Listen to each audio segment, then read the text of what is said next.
پیغمبر دے دا اختر ورځ د منځ ته روان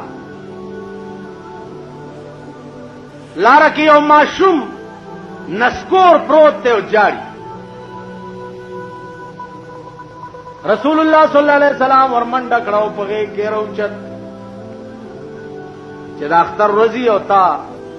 پاک او نوې او ټاټ پاټ کې جامې اچولي او په دوړو کې سخاو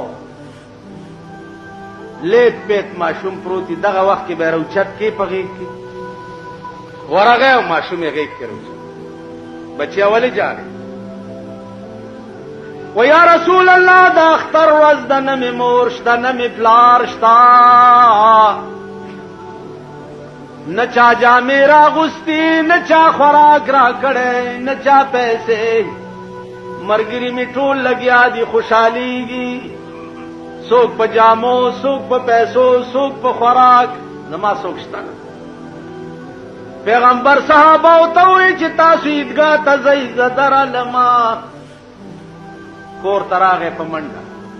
بی بی فاطمه او عایشې ته اواز چاله را منډې ای په منډې راغی وی زوروره موقع خدای د ثواب کور ته دله راوست اله د امام حسین او د حسن جامې راوالی او دی بچي ته واغوندوی قجورې او ستوانې راواغسته او په خپل لاسې برابر کړ او ماشوم لی په خوله کې ورکړ مخ لاسې وله ووینځل فاطمه لګیا ده وله مخ لاس وینځي عایشه لګیا ده وله جامې برابروي پیغمبر ورته ستوان جوړی صفا سترا سترګو کې رانجې ورته واچول پیسې ولا جیب کې واچولې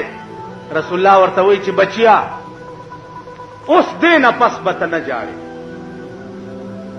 ویل جی بالکل به نه جاړم بیا یې په غېږ کې راوچت کو بار یې راوویستو ماشومانو کې پرې نور ماشومان وله راغله چې اوس خو دې جړل اوس خاندې ولې ورته وی ولې به نه خاندما چې محمد رسول الله د چا پلار وي بی بی عائشه د چا مور وي او حسن د چا رونه وي نو ولې به نه خاندما